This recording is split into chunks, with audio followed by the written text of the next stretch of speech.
Hey Next Step people, it's been a while since I've done an update on the Subdivision, mostly because Subdivisions move really slowly and it's not huge lot of action happening and not a lot of excitement. So I thought I'd drop up here. I was actually meant to be meeting a landscaper up here this afternoon, but he finished his job in town early, so he's gone back out to his property out of town.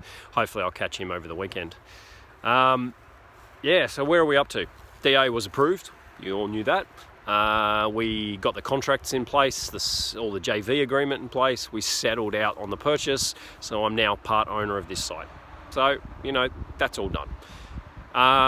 Tas Networks, I got them basically as we were settling, I got them going. For those who are interstate, Tas Networks is the infrastructure supplier down here. They're not the power company, though you kind of do deal with them for power as well, but they're the ones who manage connections and infrastructure. And when you're doing more than 5 connections, we're doing 7 here, it's a big issue because you have to do a negotiated connection agreement, whatever they call it. And that means you have to lodge a form, they have to assess it. You then have to pay a $500 fee.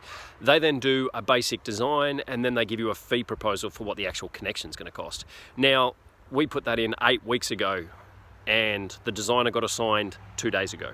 So that's good that he's been assigned, and I've had a chat to him, and he seems like a really decent guy, but it'll probably be end of next week, he reckons, when the design will be finished, and then once that's finished, it has to go to their pricing team, and then the pricing team take quite a while. So hopefully sooner rather than later, but once the design's narrowed down, providing we don't have to make any changes to it, at least we'll be able to move on with the civil sort of work here in this driveway area behind us. So that's done.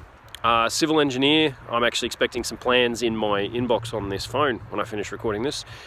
He said he's done his first draft of the plans last week, just a quick layout to show us how it looked. I gave some feedback. Obviously, first draft is always the one that has the most changes. Got that done, and hopefully I'll have the next draft of it today. Now, he's focusing on power, water, and NBN back here, almost exactly where I'm pointing. And so they're all coming in down off that street. Sewer's already on our land. Connection's no big deal down here. We've got sewer mains in a couple of spots. And then we are arranging the stormwater across this back here. These existing properties all need a stormwater connection. So that has to be designed and connected, but council are paying for that because really they should have had stormwater, but the old council that used to run this area, I think it was St Leonard's Council, they never really did it. They just said, we'll come back later and do it. And never did. So Launceston Council, and there's been a few amalgamations here over a long time back now. Launceston Council kind of fix these things up as they get triggered by people building in the area like me. That's good.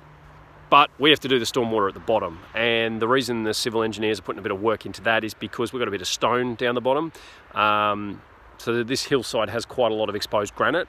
That's fine because we're not planning to do any major excavations. We're certainly not putting roads in and services in. We're not doing a big multi-lot subdivision. We're just doing 7 lots all with road access.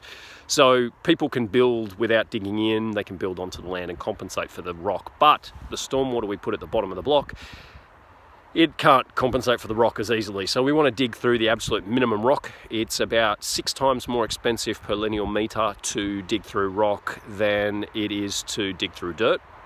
So we want to do as little of that as possible, and so they're working all the inverts and the angles and everything so that we minimum dig, maximum in dirt, and then as much as possible in fill. It'll be actually quite a bit of fill over the top, but it's quite a steep area, so providing the fill's not too high, it's not going to be too much fill.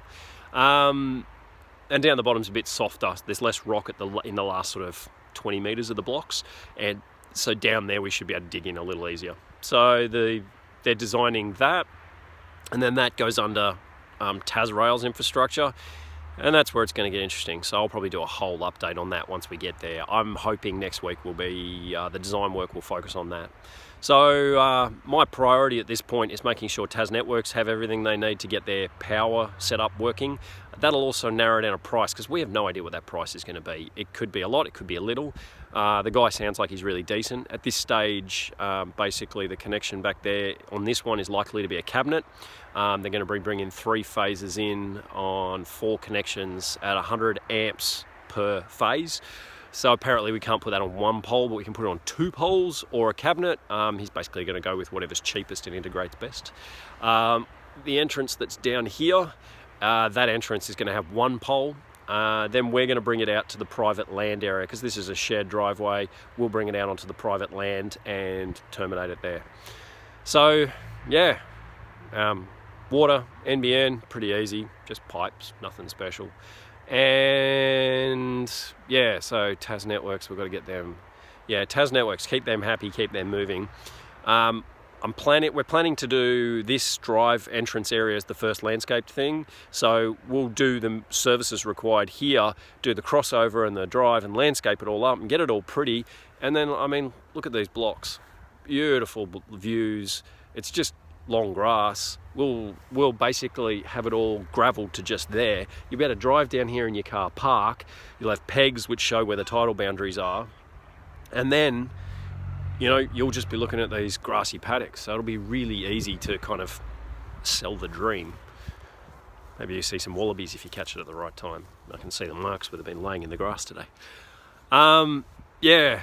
So what else is important? Tasrail. We've got to integrate with Tasrail, and we've got to get our stormwater design working and all the sign off from council to pay for the top bit, us to pay for the bottom bit, and where we share going through Tasrail and down into the river at the bottom of the valley, that bit will be sharing cost on. They have about 18 connections. We have 7. I'm thinking, 70-30 split sounds fair, but it'll be interesting to see what council actually say when we talk to them. Yeah.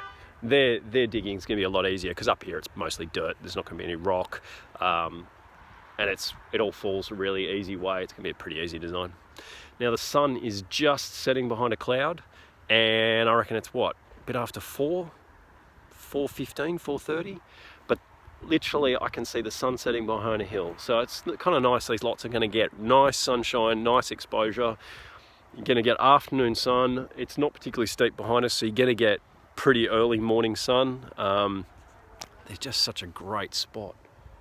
I'm really impressed with. These are going to be, really lovely places to live. And the views are amazing. A mate of mine was talking to me about buying one of these off us and putting 4 40-foot shipping containers splayed out with basically little self-contained apartments in them, but a communal shared sort of lounge room, maybe kitchen space, which would be like a little glass pavilion, and then the 4 containers branching off it, each with views straight down over the river. Because, I mean, have a look at this river here. The video doesn't really do it justice, but like that's the river, that's the gorge and the CBD. It's such a cool spot. Be lovely to put a few more blocks here, but it's just never going to work. So 7 is our number. So 1, get Tas Networks sorted, moving as quickly as possible, because that's a real sticking point. 2, design the stormwater, get it all signed off by Tasrail, work out how that's going to work. 3, finish all the civil engineering design work so that we can start doing quotes and prices. And 4, get the landscaping and design work and like the physical work done here on this entrance to the 4 best lots, and get it ready so we can do pre-sales. Is there a 5? Finish the ones down there and sell them. So what do you think we should call this development? I did come up with a name the other day, Vermont Rise or something. Vermont Views. It's on Vermont Road, that's why I keep saying Vermont. Esk River Estate. I don't like estate, I think that sounds wanky. Ideally I want the people who buy these lots to be people with gardens, people with kids, people with chickens, workshops at the back. Like, I'd love to see people with like some cabinet makers, permaculture people. Someone building an earthship would be cool. Let's get an earthship in here. Such a sensational location. All right, sun's gone down. I'm getting cold. Don't forget those things we've got to do in which order, and hopefully we'll do some updates on it. So Tas Networks, end of next week we should have a design. Tasrail, end of next week we should have a design. So maybe the week after next we'll start talking to Tasrail. That'll be really interesting. If you're watching this for the first time, leave a comment. Tell me it's your first time. If you're watching it for the 10th time, like 10th video for me, say hi. Ask questions, thumbs up, like, subscribe. I'll do more updates on this. I might even try and make it weekly. I'll just tell you what's happening. And yeah, maybe we'll have some physical works here on the ground in the next month or so. That'd be great. Okay, people, have a good weekend.